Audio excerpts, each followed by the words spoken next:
¿Qué tal, amigos? Bienvenidos a Descifrando Laberintos, el podcast del doctor Mario Guzmán Sescos, profesor de psicología en Trinity Christian College en la ciudad de Chicago. Hoy tenemos el episodio número 37 y tenemos a un invitado de lujo. Vamos a estar con el doctor Sebastián Galán hablando sobre la terapia familiar sistémica o la terapia sistémica en general. Él ya nos explicará más acerca de las vertientes de la terapia sistémica. Y este es un tema que muchos de ustedes me han solicitado en distintos momentos, por lo que le pedí al doctor Sebastián que nos hiciera favor de compartir con nosotros su conocimiento, pues él es un experto en este tema.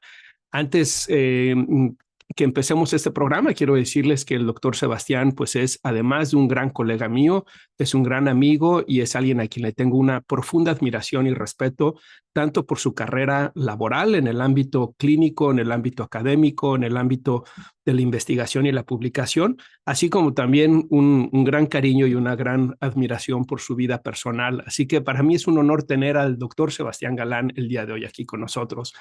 Sebastián, bienvenido. Gracias por aceptar esta invitación. Mario, muchísimas gracias por la invitación. La verdad es que el gusto es para mí.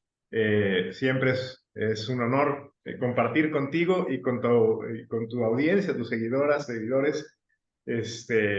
Veremos si logramos descifrar este laberinto que implica la terapia sistémica. Eh, y bueno, como comentabas, ¿no? La vida de la psicoterapia nos lleva siempre a querer aprender más y esta es una área en la que recientemente me acabo de titular, aunque no recientemente incursiono en ella. Sebastián, me encantaría que por favor nos ayudes a comprender quién eres tú, que para la audiencia te conozca un poco mejor, porque tú tienes una trayectoria muy interesante. Corrígeme si estoy equivocado, pero creo que tu interés original era el psicoanálisis, después pasaste al área de la investigación, ahí es donde nos encontramos tú y yo en el doctorado y tú te has dedicado de manera sobresaliente en el trabajo del desarrollo de instrumentos de evaluación, instrumentos que ayudan a entender los fenómenos sociales también.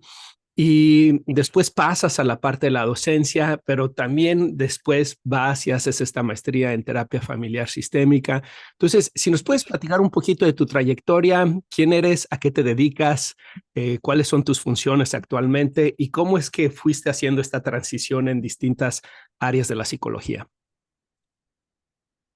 Bueno, Mario, muchas gracias.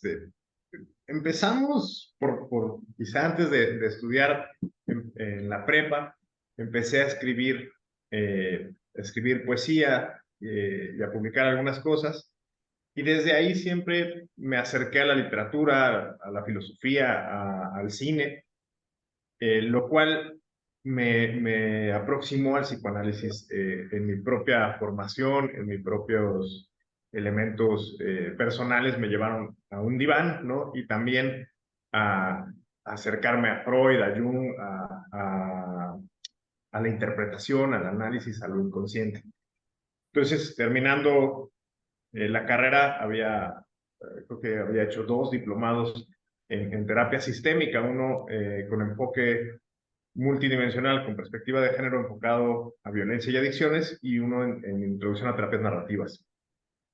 Después hago la maestría en estudios, bueno, en psicología, pero en el área de estudios psicoanalíticos, teoría y clínica. Durante esa época me analicé, supervisé e hice todo lo que proponía Freud para la formación psicoanalítica, un análisis formal 3 a 4 veces por semana hasta llegar a los tatarabuelos, yo creo. Y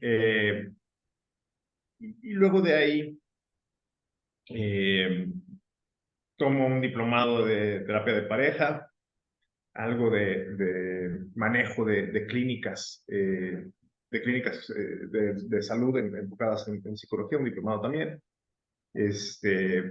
Y empiezo como investigador a tiempo completo en una universidad privada. Luego hago el doctorado en psicología, pero me voy al área social. Eh, y curiosamente, desde la perspectiva del aprendizaje social, ¿no? De Bandura, es que se fundamenta la tesis. Desde la maestría y hasta el día de hoy, el tema de la violencia siempre ha estado presente en mi investigación, en mi interés. Desde que egresé de la carrera empecé a consultar con quienes me quedaron de las prácticas y decidieron seguirme al consultorio. Se acabaron esos pacientes, cerré un tiempo y luego volví a abrir ya durante la maestría. Y hasta el día de hoy, pues sigo teniendo un trabajo a la par de investigación y clínico. Finalmente, trabajé en un centro, bueno, ingreso a la Universidad Autónoma de San Luis Potosí y trabajé en un centro comunitario como coordinador y como supervisor de prácticas profesionales.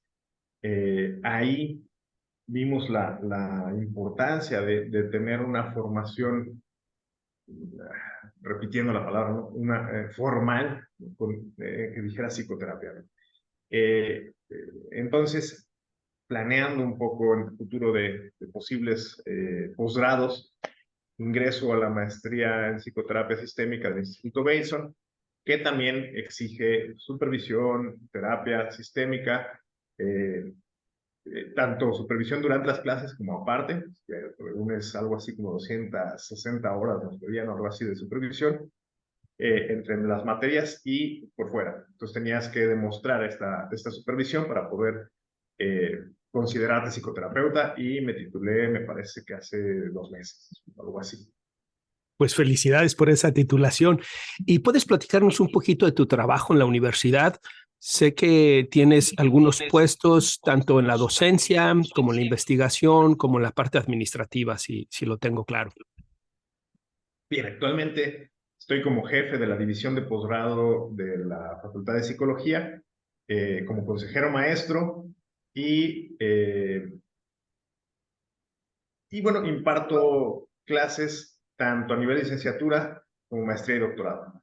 En ese sentido, la gama de materias y de, pues no sé, de conocimiento que compartimos es bastante interesante, ¿no? Desde lo clínico, lo social, lo psicométrico, lo estadístico, lo metodológico. Entonces, yo creo que a lo largo de la vida, en el campo de la educación superior he dado cerca de unas 60 a 65 materias distintas impartido y he desarrollado algunas, ¿no? Desde cuestión de ética, abordaje en trastorno límite y bipolar, construcción de la sociedad violentas y la paz, fueron programas que compartimos o que pudimos crear entre varios y varias colegas y yo. Oye, Sebastián, veo que ha habido como una trayectoria, ¿no? Que empieza, que va desde lo artístico, con el tema de la poesía y la literatura, y que después se va desarrollando y desenvolviendo en el elemento psicoanalítico, en el elemento sistémico, en el elemento social, en el elemento de la docencia. ¿Qué explicación te das a esa trayectoria? ¿Cómo lo entiendes tú mismo?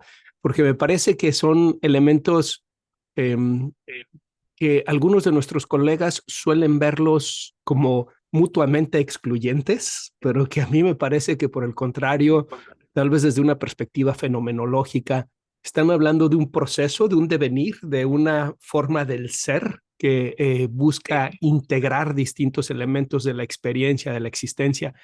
¿Cómo te explicas tú mismo este proceso en el que te has adentrado desde el artístico, el psicoanálisis, lo familiar sistémico, la docencia, lo social, lo psicométrico, etcétera? Pues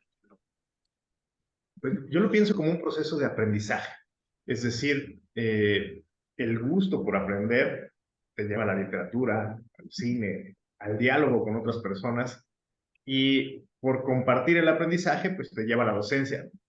La investigación, creo que es así, no fue una pasión que no vi venir. Yo inclusive como estudiante decía, yo nunca voy a ser investigador. Y pues empezando a trabajar con estudiantes, a impartir clases, me di cuenta que sí me gustaba, que sí me interesaba y que inclusive había muchas cosas que quería probar o cuestionar. En ese sentido, es que creo que todo va de la mano, el conocimiento te lleva a más conocimiento y a más dudas, a necesidad de aprender más. Ojo, que yo no desestimo ninguno de mis aprendizajes. De pronto, algún día me comentabas, bueno, es que dejaste el psicoanálisis, y yo diría, pues no, lo sigo trayendo la formación, sigo teniendo una perspectiva analítica de las cosas, y definitivamente hay textos freudianos que desde la transferencia, ¿no? Que ahora ya se le da su lugar actualmente. Antes se pensaba que no, en donde decimos, pues sí, les importa el vínculo con el terapeuta, ¿no?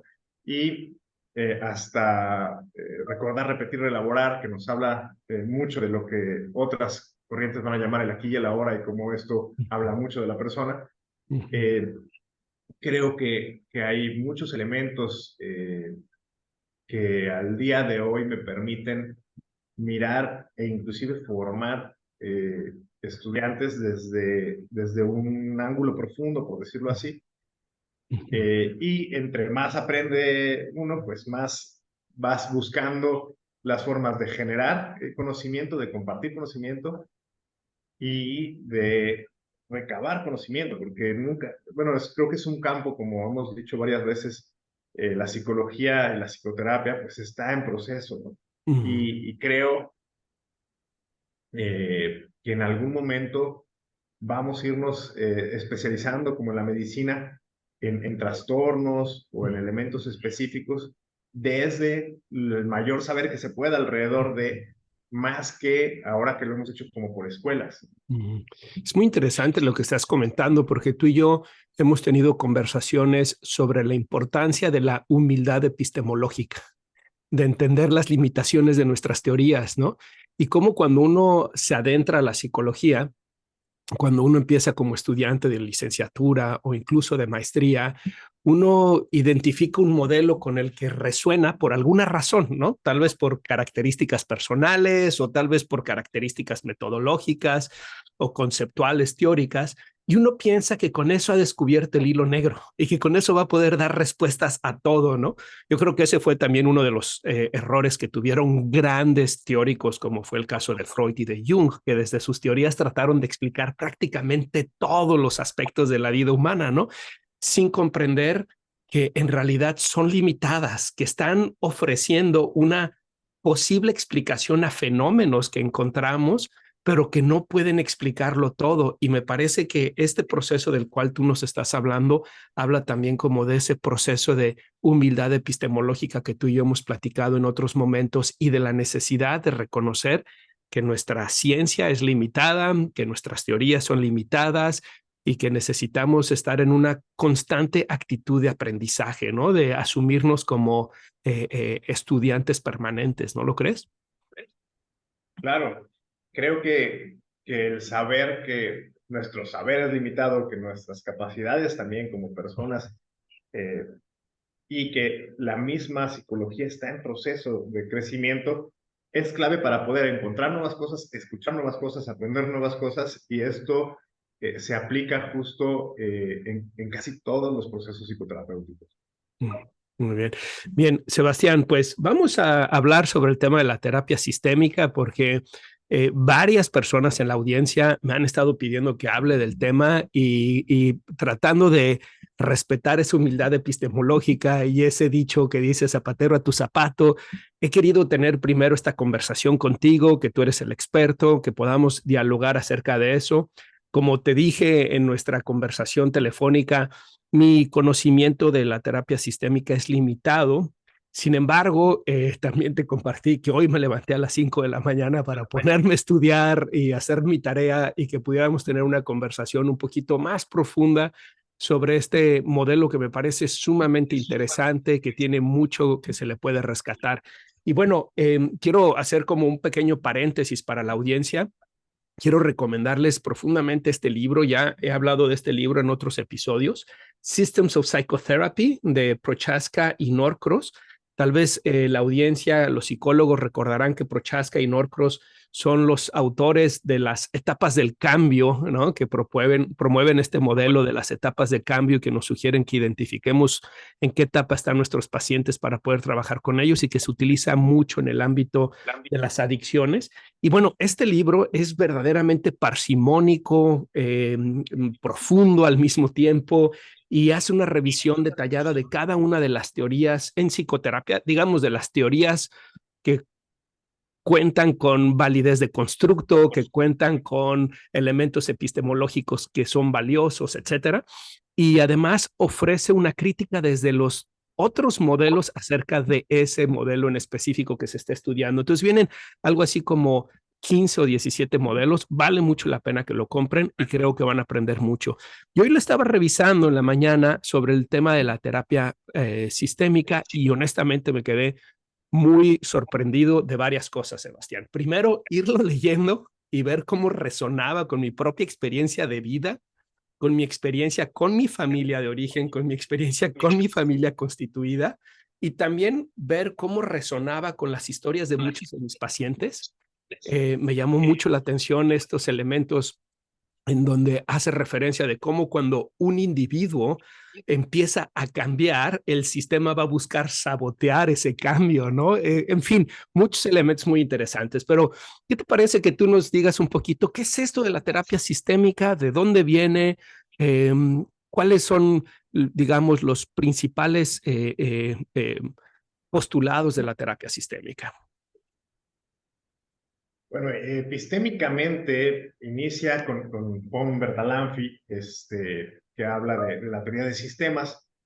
Y si bien Bertalanffy habla de una teoría de sistemas general, nos va a decir que los sistemas tienen reglas, y que estas reglas son las formas en que pueden funcionar las partes, y que la suma de esas partes es diferente de las partes por sí solas.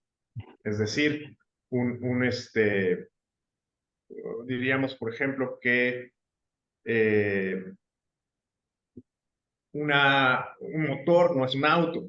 Para que se convierta en un auto tiene que haber muchas más cuestiones involucradas, y un motor podría estar en una máquina, podría estar en un juguete, ¿no?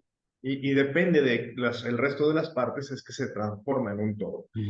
En este sentido, otros teóricos como Gregory Bateson empieza a retomar esta idea de sistemas humanos y de cómo es la comunicación humana. Quien va a formalizar un poco, no, a difundir y divulgar en términos más simples la teoría de Bateson va a ser Václavic. Bateson va a ser un epistemólogo y un teórico muy importante, sobre todo porque creció, su padre era muy amigo de Darwin. Entonces tenía una primera mano de diálogos profundos, ¿no? De las teorías evolucionistas, y entonces Bateson empieza a pensar cómo es que funciona, en su libro La ecología de la mente, cómo es que funciona la mente humana. Y entonces vamos a tener que empieza a analizar el antropólogo, empieza a analizar cómo es que funcionan las personas y cómo esto se puede llevar a la psicoterapia. Una de las más polémicas e interesantes aportaciones de la terapia sistémica, que normalmente le hemos pensado como familiar, pero a mí me gusta separar. Vamos a pensar la terapia sistémica distinta de la familiar, porque hay terapia familiar que no es sistémica y terapia sistémica que no se trabaja necesariamente con familias. Entonces vamos a pensar que para este enfoque, el sistema en donde estamos inmersos, que si lo vemos con Bronfenbrenner, que es otro de los teóricos importantes, eh, nos va a decir hay un macrosistema, exosistema, Sí. microsistema, etcétera, en donde nos encontramos inmersas. ¿Qué quiere decir? Que allá en Chicago, donde estás tú, contra San Luis Potosí, va a haber cuestiones culturales distintas. Aunque ambas personas estudiamos en el mismo doctorado y estamos ahorita conectadas en esta misma llamada, vamos a encontrar diferentes elementos culturales circundantes e inclusive las personas que nos escuchan van a interpretar distinta esta, ¿cómo diríamos? Este diálogo, e inclusive esta perspectiva, dependiendo de sus propios sistemas de creencias, sus sistemas mentales, ya veremos. Es decir, de todos los inputs y outputs en los que nos rodeamos. Es decir, para este enfoque, lo que nos circunda y lo que nos llega de información y de reglas va a ser muy importante para lo que nos ocurre y lo que se puede convertir en sintomatología. Si me permites hacer una pausa ahí, Sebastián, para tratar de ver si estoy entendiendo el proceso bien. Por un lado, tenemos la teoría general de sistemas, que si entiendo es una teoría que surge de la biología, ¿verdad? Que trata de explicar lo que tú nos decías, no solamente el individuo, sino también el conjunto de individuos forman parte de un sistema y ese individuo es resultado de las partes, como lo mencionabas, ¿no? El motor no es el coche, sino el coche es el conjunto de las partes que tiene que ver con el motor, las llantas, la carrocería, el sistema eléctrico, etcétera. En los seres humanos diríamos, pues la célula no es el ser humano, sino que el ser humano está compuesto de células, de sistemas, el sistema digestivo, cardiovascular, etcétera, de una conciencia, y es el conjunto de todas esas partes lo que forma el sistema del individuo, y ese individuo a su vez es parte de otros sistemas, ¿no? Decías, podríamos decir, el sistema más inmediato es la familia, pero siguiendo con la teoría ecológica que mencionabas hace un momento, ¿verdad? El ser humano también forma parte, pues, de un vecindario, forma parte de una comunidad, forma parte de una religión, forma parte de una ciudad, de un país, de una cultura, de un idioma, y todos esos elementos están influyendo en quién es el individuo, ¿no? Entonces diríamos que desde la terapia sistémica, el contexto social, el sistema familiar y los demás contextos que están alrededor tienen una importante influencia en el individuo, y el individuo es al mismo tiempo parte de todos esos sistemas. ¿Lo estoy entendiendo bien? Correcto. Genial. Y entiendo que también la teoría cibernética tuvo un papel importante en el desarrollo de la terapia sistémica. ¿Pudieras ayudarnos a entender a qué se refiere con esto de la teoría cibernética? Entiendo que el papel de la comunicación es muy importante dentro de la terapia sistémica. Sí, ahí vamos a tener, ¿no? Pensé en una película que se llama Kitchen Stories, en Okay. donde contratan una serie de investigadoras e investigadores para que vayan a las casas de hombres que viven solos y ver cómo se cocinan. Entonces les ponen una silla muy, muy alta, como para estar alejados de este sujeto de estudio. Y bueno, al final terminan desarrollando vínculos. ¿Por qué cuento esto? La cibernética de primer orden, ¿no? O sea, bueno, pues tratamos de ser observadores de un fenómeno. Y la de segundo orden, que es la más importante para la terapia sistémica, es que el observador es modificado por lo que observa también. Y también es observado por lo que observa. En este sentido,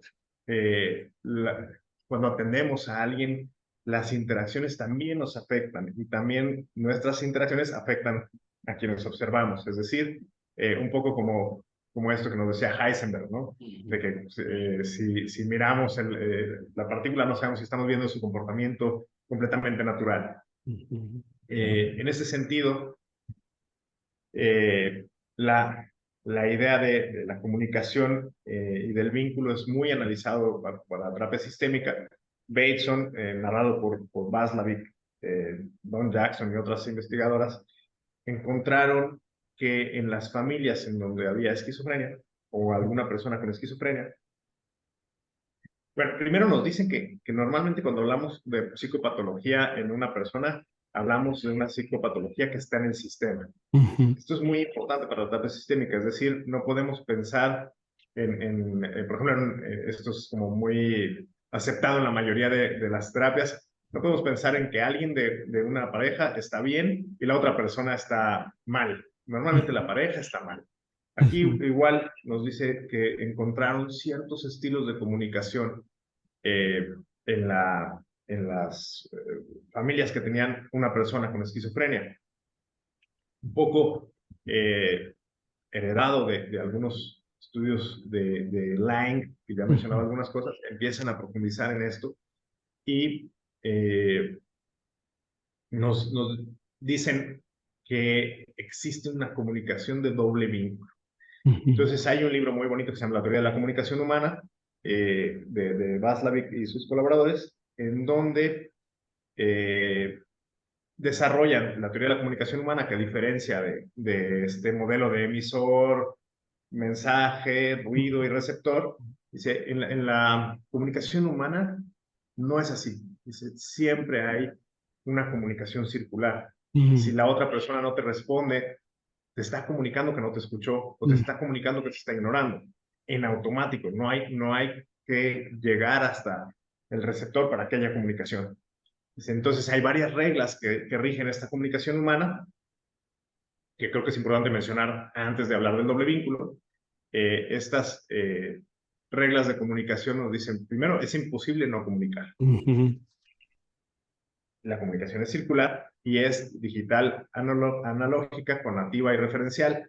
¿Qué quiere decir esto? Que es tan importante lo que decimos, así como lo decimos. Lo verbal y lo no verbal. La puntuación organiza los hechos. Y que la puntuación significa quién es el que tiene la última palabra, ¿correcto? Es que genera una relación de poder a través de la comunicación. Ok, sí, pero también el orden. Por ejemplo, si una persona, ahorita saliendo de donde estás, te encontraras con una persona y te dijera, oye Mario, fíjate que he estado pensando en invitarte a comer, probablemente te resultaría extraño, inclusive podría asustarte un poco, ¿no? En cambio, si te encuentras con una persona que ya conoces y te dice estas mismas palabras, dirías, claro, vamos mañana, ¿no? Ya. Es decir, el orden de los sucesos en la vida humana sí hace una relación distinta del significado de las cosas, ¿no? Me gusta, por ejemplo, siempre contar a mis estudiantes una vez que tenía una primera sesión, en aquel entonces estaba lluvioso el día, salí a esperar a la persona, me gusta que ubiquen, ¿no? Y llega este paciente y se mete al consultorio y se sienta en la sala de espera. No me saluda, casi no me voltea a ver. Y yo dije, bueno, entro y le digo, ¿vienes conmigo? Sí, ¿tú eres Sebastián? Sí. Dije, nada más que aquí no es mi consultorio es por acá, ¿no?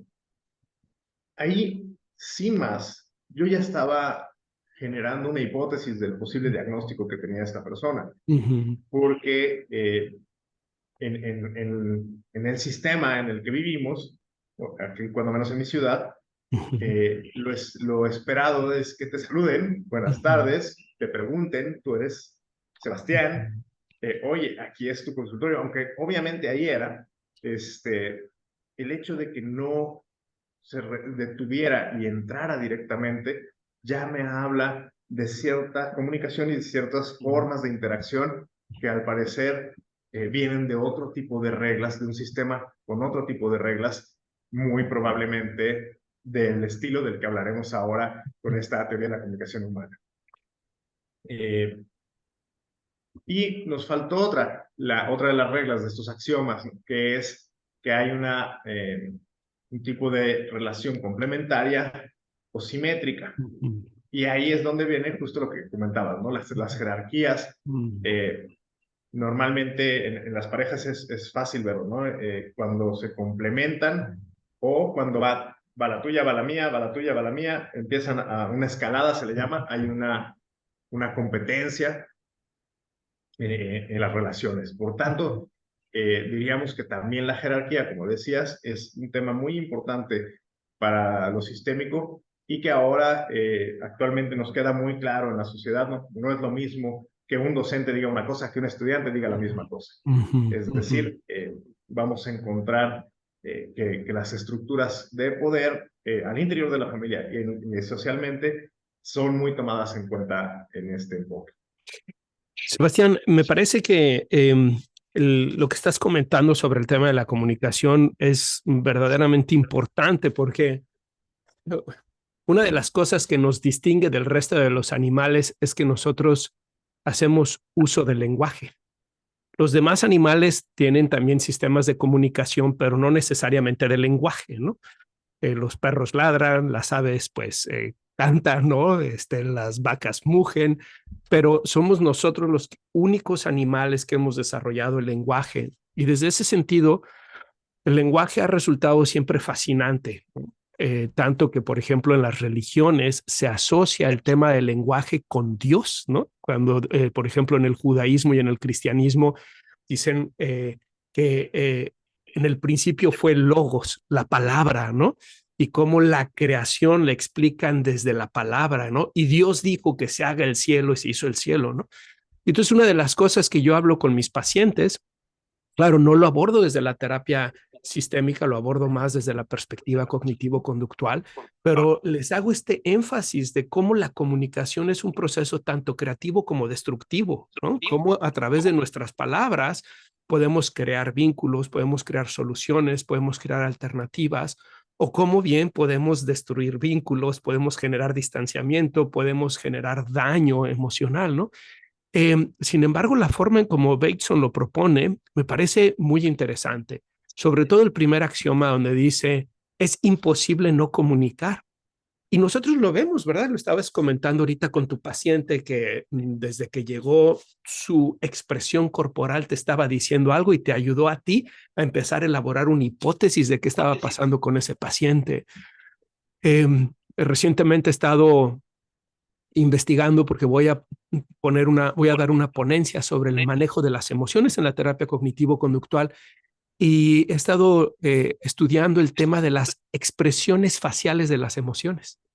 Y es súper interesante cómo tenemos todos estos músculos, si mal no recuerdo, son 42 músculos en nuestra cara que están funcionando constantemente y que tienen el objetivo de comunicar estados emocionales, ¿no? Entonces, el lenguaje, por un lado, que es fundamental, que ya lo decías tú, que tiene este elemento de no solamente del emisor, el receptor y el ruido, sino también de la interpretación, de cómo se dice, no solo de lo que se dice, sino de cómo se dice. Pero también, por otro lado, pensaba en esta parte de cómo nuestra comunicación va más allá del lenguaje y cómo nos es imposible no comunicar. Eh, Sin embargo, antes de continuar en ese sentido, porque sé que uno de los objetivos, corrígeme si estoy equivocado, de la terapia sistémica y más en específico del modelo de Bateson y de Jackson, que tiene que ver con la terapia de comunicación estratégica, es que uno de los objetivos es la metacomunicación, ¿no? De cómo decimos lo que decimos y lo que no decimos, etcétera. Pero me gustaría, si te parece bien, que podamos platicar un poquito acerca de la psicopatología desde la perspectiva sistémica. ¿Cómo le entiende la terapia sistémica la psicopatología, el desarrollo, un lado, del sufrimiento y de las conductas asociadas con el sufrimiento? Y dos, pues estas conductas desadaptativas o adaptativas, porque me parece que eso es algo muy original de la terapia sistémica, la forma en cómo ven la psicopatología y la relación con el sistema. Ok, ahí abriría a los diferentes enfoques de la terapia sistémica. La mayoría van a acordar que el síntoma o los síntomas tienen una función para el sistema familiar, para el sistema de origen, para el sistema social, que podríamos verlo en macro, ¿no? Pero quedándonos con las familias y las personas, vamos a pensar que casi siempre o van a coincidir la mayoría de los teóricos en las diferentes escuelas sistémicas o corrientes sistémicas que muchas veces viene por una dificultad de adaptación, es decir, cuando hay un cambio de etapa muy común en las familias cuando se pasa de la infancia a la adolescencia de una de las partes o de una de las hijas o hijos, ahí va a haber un ajuste que si el sistema no lo puede lograr, entonces va a haber problema. También si la persona tendría que pasar de la infancia a la adolescencia y no hace ese ajuste, entonces va a venir una sintomatología. Por otro lado, también puede venir como una forma de apoyo, por decirlo así, de manera coloquial, a los conflictos familiares. Cuando hay un conflicto de pareja, puede ocurrir un síntoma. Pongo un ejemplo. Recuerdo a una paciente que llega y me dice, oye, es que vengo porque mi hijo le está robando a su papá, pero le hace saber que le robó. Es decir, consume y le deja ahí la nota, el costo. Y entonces, con este pensamiento sistémico, yo le pregunto, oiga, ¿y su esposo tiene otra pareja? Y me dice, sí, ¿qué tiene que ver? Le dije, pues su hijo le está cobrando a su esposo ese conocimiento que tiene.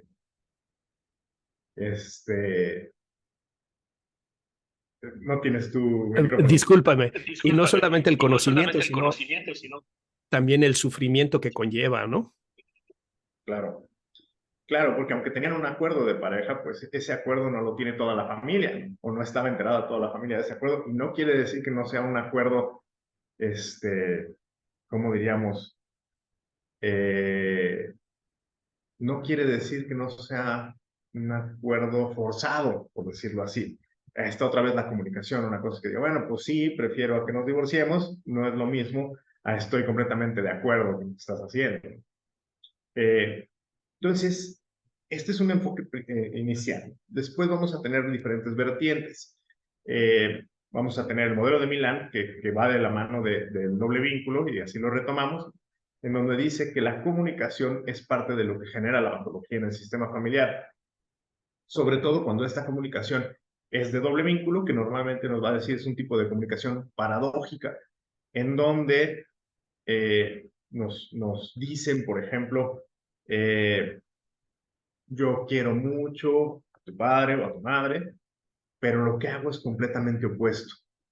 En ejemplos simples, muy común en la vida mexicana, es, hijo, si te quieres ir, vete, pero yo no te dejo. Yo no te doy permiso, ¿no? Y entonces dice, a ver, pues yo sí me quiero ir, pero me está diciendo que no me da permiso, entonces hagas lo que hagas, o vas contra ti, o sabes que vas a tener consecuencias. Pudiéramos pensar, por ejemplo, también en situaciones de maltrato infantil, donde los padres maltratan física o sexualmente a sus hijos y al mismo tiempo les dicen cosas como, lo hago por tu bien, lo hago porque te quiero, y cómo después en la vida adulta, y tal vez ahí hay como un elemento de la teoría de apego, ¿verdad?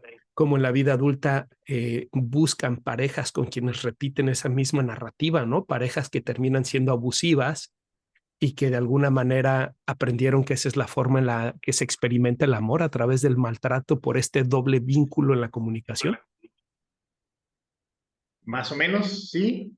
Me parece bueno el ejemplo. De hecho, hay una película que se llama El arte de llorar en coro, que es un ejemplo típico de un modelo de Milán, que son familias en donde aparece alguien con esquizofrenia. Entonces, no es solamente un comentario o una situación, sino una repetida comunicación confusa en donde pareciera que es imposible aterrizar el lenguaje con la realidad, porque hay una cosa que se dice o se hace que contradice otra.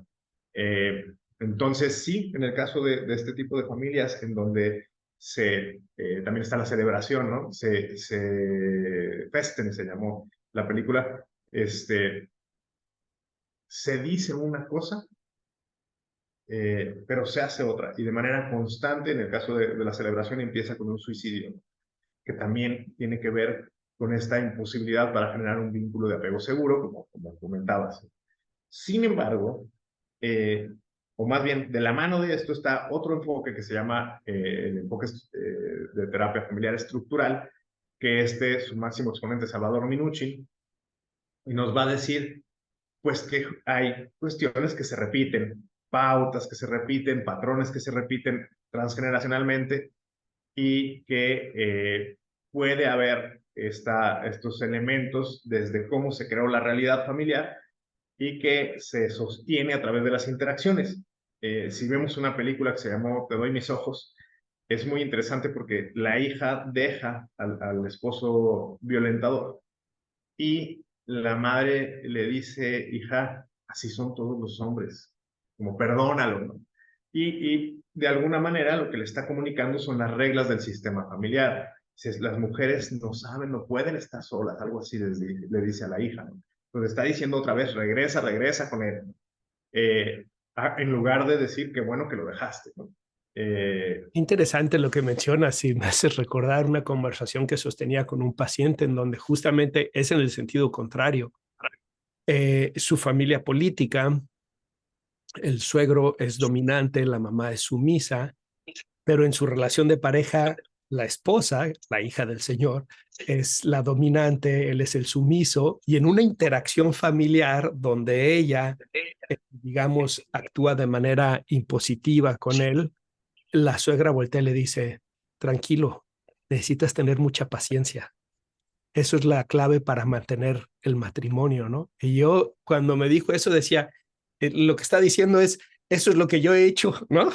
Y eso es lo que tú tienes que Claro, hacer también, ¿verdad? Son esas reglas que estás hablando del sistema, exactamente, ¿correcto? correcto. Okay. Y justo lo que dice Minuchin, Salvador Minuchin, que él es un argentino que se va a trabajar a Palo Alto, California. Entonces, es una teoría que nos parece más lógica, más cercana. Dice, bueno, tenemos estas cosas que se repiten, pero también tenemos sintomatología cuando las fronteras y las jerarquías y los límites no están bien estructurados. Es decir, cuando la jerarquía superior la tiene una hija o un hijo y no está en el olón parental, entonces va a haber conflicto. También cuando los límites al interior de la familia no están claros, por ejemplo, cuando tenemos estas niñas, niños que duermen con sus padres, madres hasta los 20 años o más allá de cierta edad, pues están ahí haciendo una dinámica que no queda claro quién es hija, quién es hijo, quién es parte de la pareja, ¿no? De los cónyuges. También nos va a decir que cuando es un sistema con fronteras muy rígidas, es decir, que no comparte con otros sistemas, va a haber patología. El caso extremo sería, por ejemplo, este caso real que se volvió una película que se llama Castillo de la Pureza de Ripstein. Era una familia en donde el padre decía que no podían salir al mundo exterior porque era un mundo corrupto y malvado. Y entonces empieza a haber una relación incestuosa entre hermanos porque no hay más interacción con el mundo. Tiene que haber patología. Pudiéramos hacer una pausa, Sebastián, para tratar de recapitular un poco lo que hemos hablado. Y por favor, corrígeme si estoy equivocado. Desde la terapia sistémica, dentro de los distintos modelos de terapia sistémica, hay un consenso en que la psicopatología, más que un proceso intrapersonal, es un proceso de las interacciones entre los miembros de los sistemas y que por lo tanto esa psicopatología está reflejando la dinámica de ese sistema. ¿Voy bien hasta ahí? Sí, Ok. correcto. Y al mismo tiempo, entiendo que cada sistema tiene, por un lado, límites y reglas, ¿no? Los límites que tienen que ver con los miembros, un límite soy yo, otro límite es mi mamá, otro límite es mi hermano, pero también reglas que tienen que ver cómo nos relacionamos, cómo nos comunicamos, cómo nos comportamos. Y al mismo tiempo hay algo que es la homeostasis, ¿correcto? Que es lo que permite que el sistema se mantenga a través del tiempo y que la psicopatología funciona para esa homeostasis. ¿Voy bien? Ahí no sé si la psicopatología necesariamente funciona para la homeostasis. Eh, no en todos los casos. Podríamos pensar más bien que la psicopatología funciona para las reglas, sí para que el sistema se mantenga unido muchas veces, sobre todo eh, puede hacer que una pareja no se separe, por ejemplo. Sin embargo, la homeostasis y lo circular, que esa es la parte muy importante en lo sistémico, nos va a decir, por ejemplo, que la homeostasis es algo que ocurre en toda la familia, y el síntoma lo que hace es hacer ver lo que está ocurriendo de manera implícita en el sistema. Okay. Entonces, pensemos no sé, me acuerdo de un caso en donde mencionaba una persona con anorexia que hacía que no se separara la pareja. Sin embargo, es común, y ahí sería un poco de estas evidencias homeostáticas, esta persona empieza a comer bien y de pronto deja de haber comida en casa. O sea, ya no hay comida, ya no compraron comida. Entonces, ya no tiene cómo comer. De tal forma que vuelve a activarse el proceso anorexigénico. Es decir, pongo un caso extremo, así de eso que dices, ¿de verdad esto pasó? Te lo prometo que sí, Mario. Una persona que acudía a consulta conmigo se emancipa, logra diferenciarse de la familia de origen y se va a vivir sola. Y la familia deja de pagar la renta, deja de tener recursos y le dicen, pues es que nos vamos a ir a la calle, necesitamos irnos a vivir contigo. Ahí está la homeostasis. Un sabotaje de la diferenciación, ¿verdad? Bien, me hiciste pensar en lo que otra modelo de la terapia sistémica, la terapia de sistemas familiares de Bowen, habla de las relaciones triangulares, ¿no? De cómo esas, por ejemplo, una relación triangular pudiera ser la del esposo y la esposa con el hijo, ¿no? Y cómo el hijo termina sosteniendo el sistema familiar, ¿no? Estamos preocupados por el hijo, entonces nos mantenemos juntos, aunque entre tú y yo ya no haya amor, ya no haya relación, ya no haya interés. Otras veces la relación triangular puede ser la suegra, ¿no? O puede ser incluso el terapeuta, ¿no? Cuando estaba estudiando este tema y pensaba en las parejas con las que estoy trabajando, me hizo cuestionar mi rol y decir, ¿estaré yo siendo parte de la relación triangular que está sosteniendo la relación? Y que si me salgo, tal vez la relación se viene abajo. No lo sé, a veces puede ser también a la inversa, ¿no? Porque a veces me decía una paciente que cuando estaban en terapia de pareja con un colega de nosotros y que mientras estaban en la terapia de pareja peleaban constantemente y que dejaron de ir a la terapia de pareja y dejaron de pelear, ¿no? Y entonces pensaba cómo a veces la relación triangular no solamente es para mantener la homeostasis, sino para mantener el conflicto también, ¿no? Y en eso te vas a un tema profundo muy discutido entre terapeutas sistémicos. Nos dicen, es muy importante no ser nosotras quienes nos convertimos en el homeostato. Que esto es común, por ejemplo, cuando, y seguramente les ha pasado a quienes ejercen psicoterapia, ¿no? Queremos dar de alta a una persona y de pronto desarrolla problemas nuevos. Porque entonces ahora, muchas veces cuando somos el vínculo principal de las personas, buscan la forma de mantenerse en patología para poder seguir yendo a la consulta.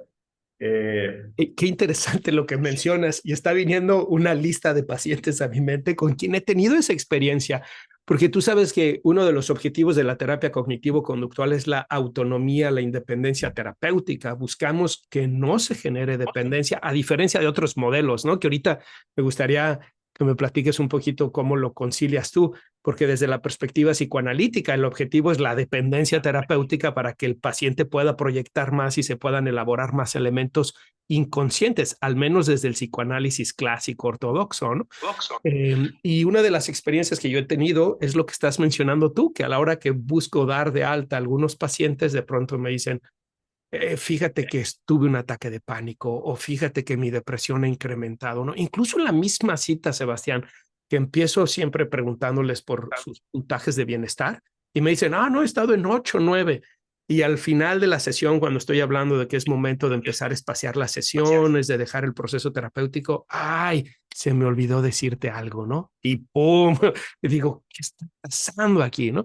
Entonces, bien, preguntarte, ¿cómo concilias tú tu tradición psicoanalítica con la parte de generar esa dependencia en la relación terapéutica para que el paciente pueda elaborar más contenidos inconscientes y esta perspectiva de la terapia sistémica en donde estás buscando no ser el elemento homeostático?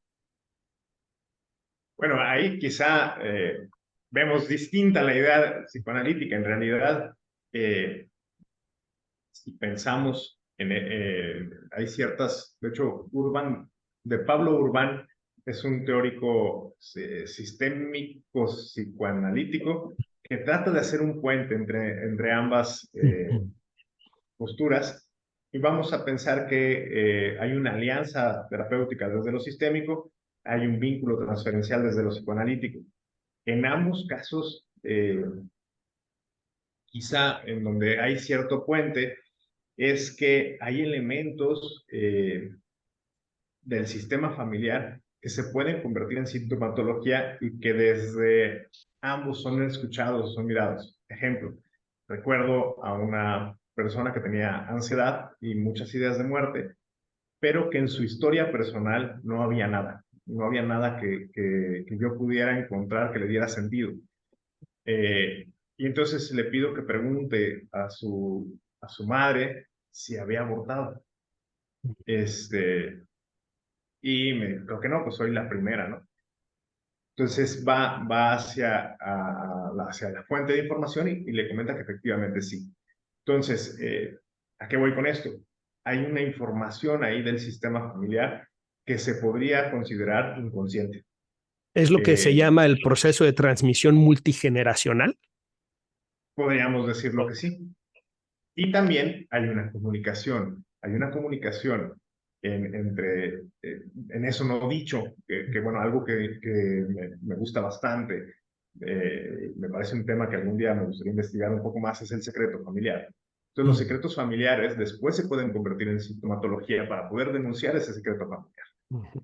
Ahora, es súper complicado de investigar porque pues entraríamos en eso no dicho otra vez y entraríamos en un campo epistémico más cercano al psicoanalítico.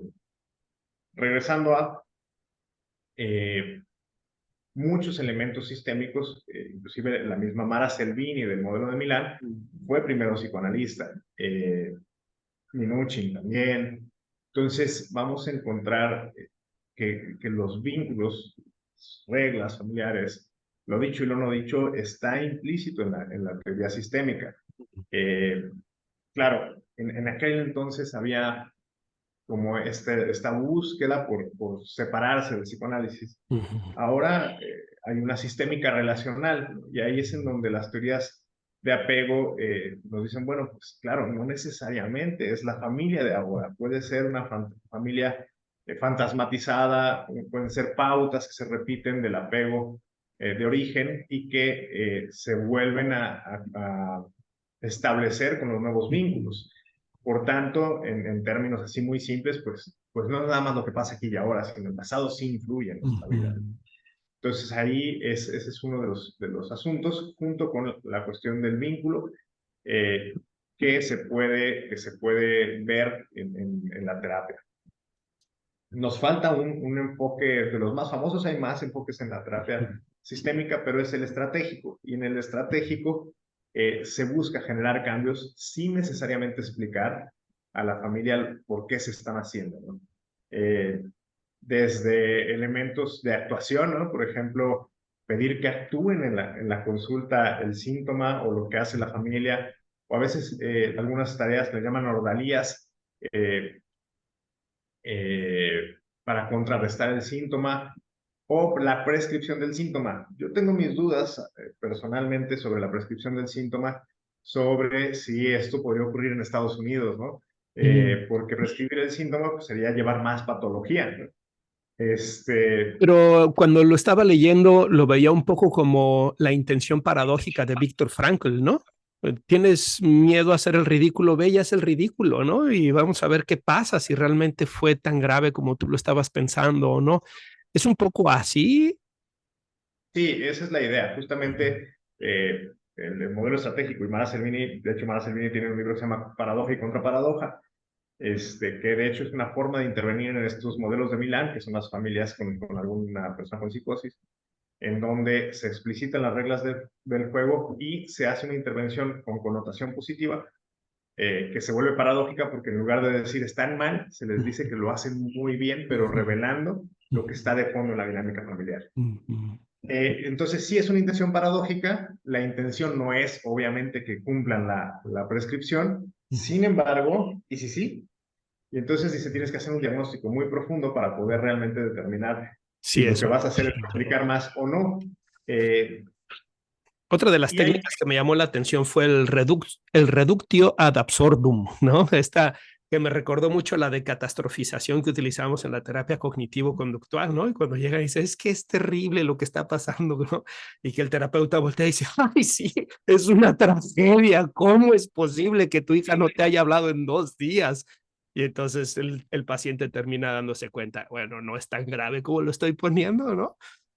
¿Cómo te sientes tú aplicando estas técnicas que son, nuevamente, perdón por estar haciendo estas conexiones con tu pasado psicoanalítico, pero son técnicas mucho más directivas, técnicas más dramáticas, técnicas donde tú estás guiando al paciente más hacia los objetivos? ¿Y qué resultado te ha dado la aplicación de la terapia sistémica con tus pacientes? bueno, hay algunas técnicas que me hacen más sentido que otras, ¿no?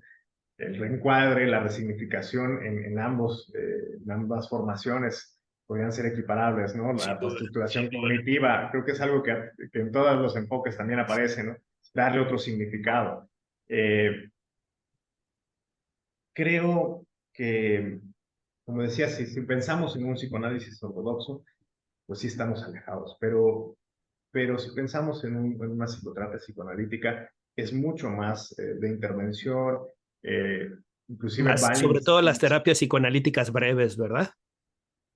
Uh-huh. y bueno, en lo sistémico creo que a veces el poder tener claro el sistema de origen permite entender muchas cosas e inclusive permite anticiparte cosas que a la persona que acude le da la posibilidad de mirar desde afuera en esta posición meta, ¿no? Hablabas de la metacomunicación, que es decir, lo que ocurre, y la posición meta sobre el mismo sistema familiar es muy liberadora, sobre todo, por ejemplo, en trabajo con jóvenes. Bueno, pues tienes que aprender las reglas del juego en casa. Y entonces así, cuando ya las entiendes, puedes tú también sentirte parte del juego y no víctima del mismo. En términos simples, bueno, un ejemplo muy sencillo, ¿no? Hay familias en donde se prohíbe completamente dejar algo desacomodado, ¿no? Y entonces entran en mucho conflicto las y los jóvenes porque ¿qué más les da? Si es mi cuarto, cuestiones así. Y bueno, ¿y cuánto tiempo inviertes en ese pleito en lugar de tender tu cama? Uh-huh. Entonces, es como, pues no lo había visto así, ¿no? No había visto que con una cosa tan sencilla me saldría de broncas, Uh-huh. porque encuentran otro tipo de interacciones que hacen que se perpetúe ese conflicto. Uh-huh. Entonces, digamos que para mí, en términos personales, el entender el sistema no se aleja de mi formación, sino que es un complemento, porque si nos vamos inclusive a Lacan, en su primer libro, su primer libro, ya no iba a decir el año, pero ya dije, no estoy seguro, pero seguro en el 48, se llamó La familia. Uh-huh. Y nos dice una frase que creo que si no supieran de dónde vienen las personas sistémicas dirían, me hace sentido, ¿no? Que dice, las instancias sociales dominan las naturales. Uh-huh.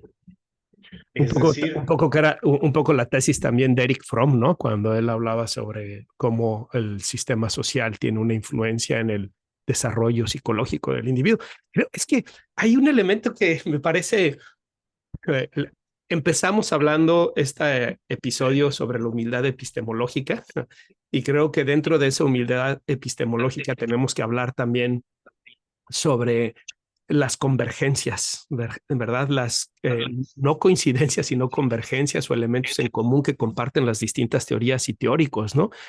Y cómo estamos todavía en una ciencia muy joven que a pesar de todos los modelos que tenemos, pues estamos hablando de lo mismo. Estamos hablando del desarrollo humano, estamos hablando de la patología humana y estamos hablando de cómo ayudar a superar la patología humana, ¿no? Entonces van a haber muchos elementos en común y que me parece que es importante poder rescatarlos y recuperarlos. Yo les digo a mis alumnos cuando enseño el tema de la terapia cognitivo-conductual, no se olviden que Beck y Ellis eran psicoanalistas y tener ese reconocimiento sobre lo que el psicoanálisis aportó nos ayuda a entender mejor lo que la terapia cognitivo-conductual puede aportar también, o la terapia sistémica, o la terapia humanista, etcétera, ¿no? Bien, oye, Sebastián, se nos está yendo el tiempo y antes de continuar quiero hacerte preguntas. La primera es, ¿cuál sería el objetivo terapéutico de la terapia sistémica? ¿Qué se busca lograr? ¿Cuándo podemos decir la terapia sistémica ha sido exitosa? Uno. Dos, ¿con qué tipo de pacientes funciona mejor la terapia sistémica? Y tres, ¿con qué tipo de pacientes no funciona también la terapia sistémica?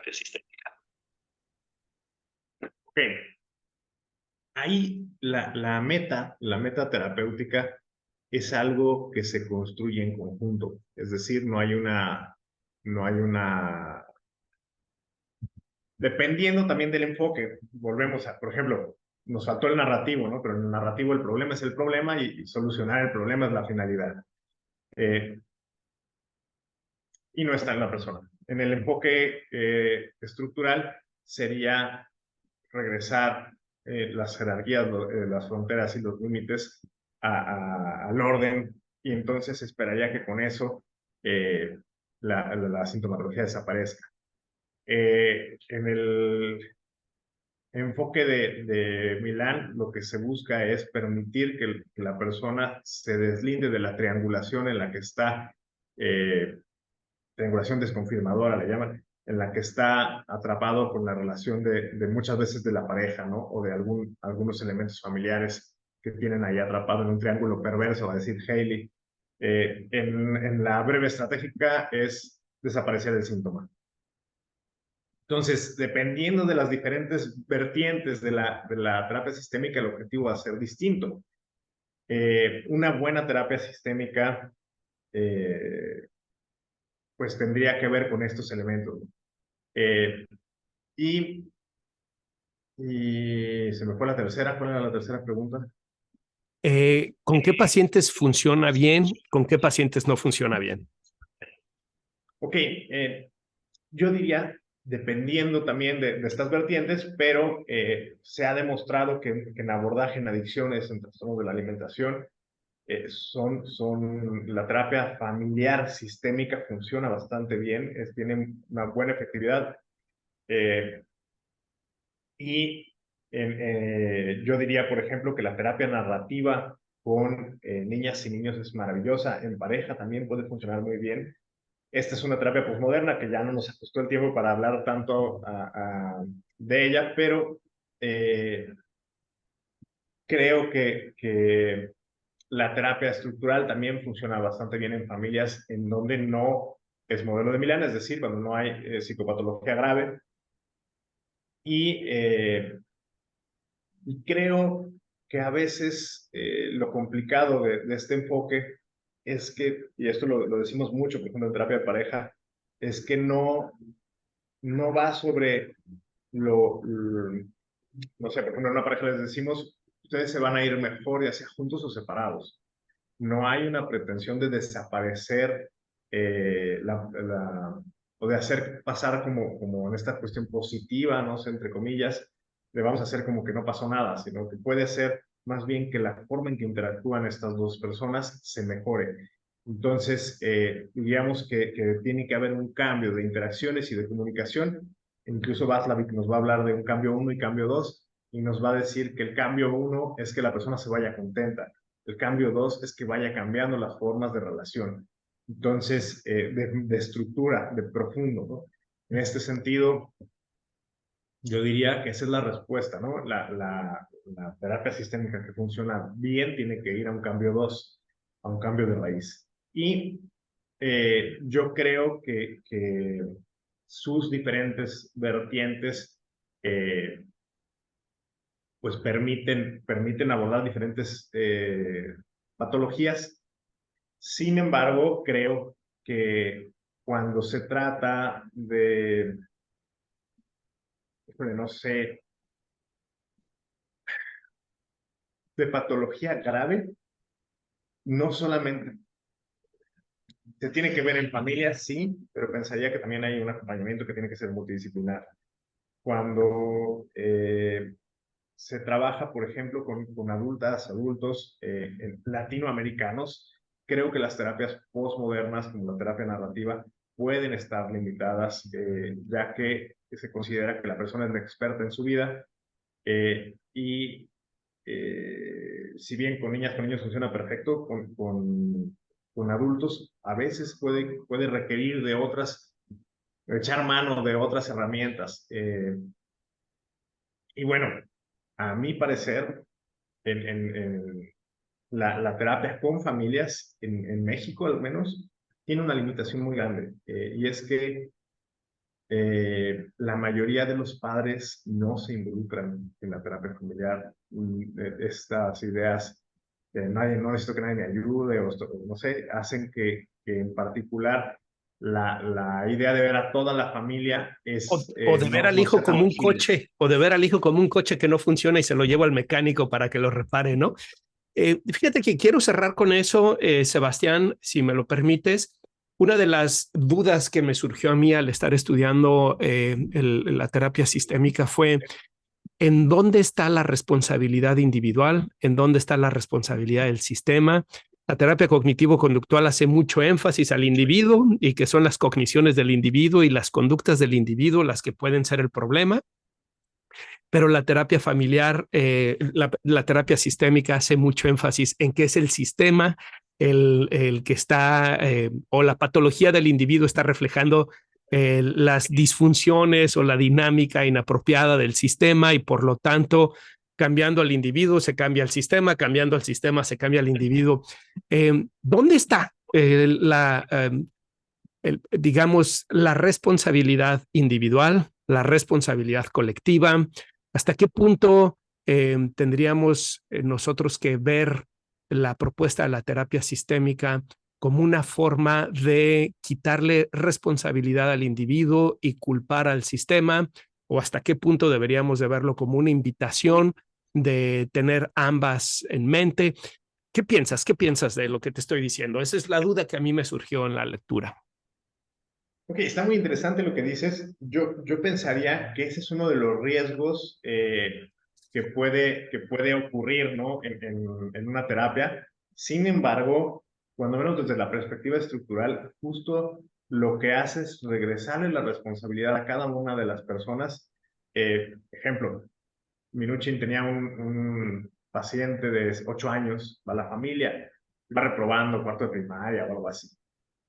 No me acuerdo, no, algún grado de primaria. El asunto es que empieza a indagar Minuchin en la familia y descubre que el padre se acaba de quedar sin trabajo. Entonces voltea con el niño y le dice: chócala, eres un campeón, has logrado que tu familia esté preocupada por ti en lugar de que tu papá no tiene trabajo.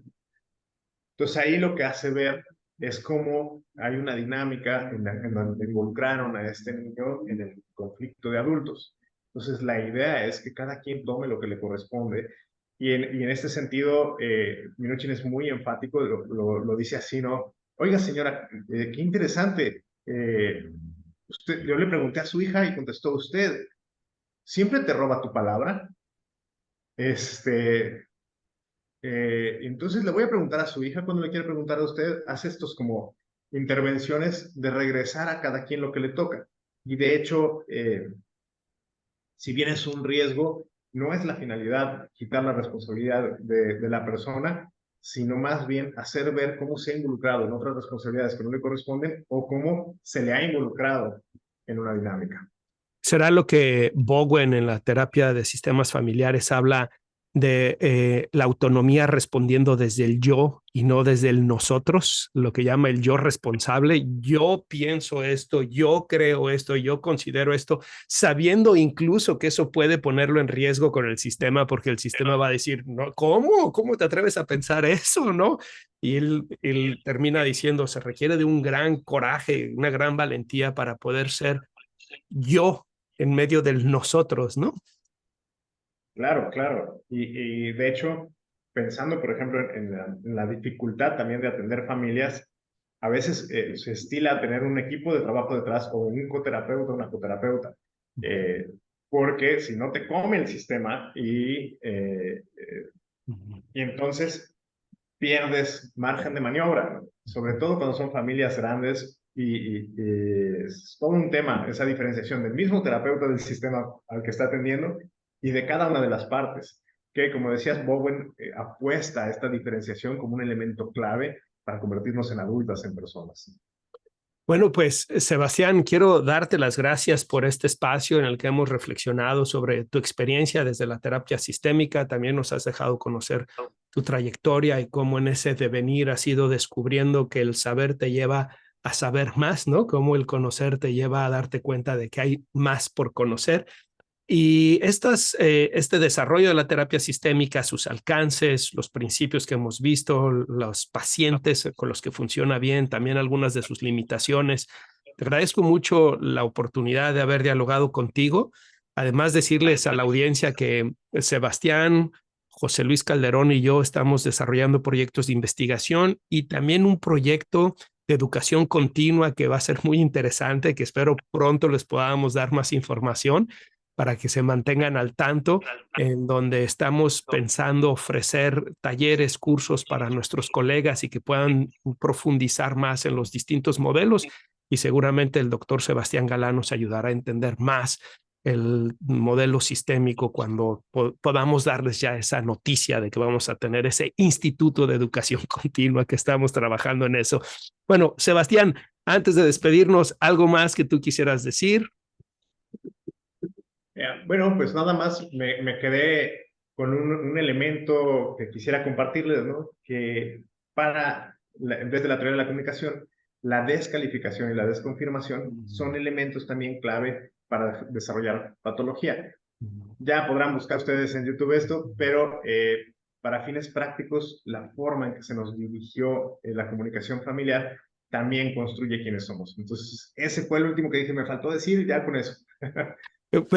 Decimos entonces, haciendo como una síntesis, la psicopatología no es solamente intrapersonal, sino que es un reflejo de la dinámica del sistema que tiene que ver con la comunicación de doble vínculo que se da, con la descalificación o desconfirmación en la que se da, y que todo eso forma parte del sistema que tiene límites y una homeostasis, y que incluso esa psicopatología a veces puede ser parte de la homeostasis o puede estar reflejando las deficiencias de la homeostasis.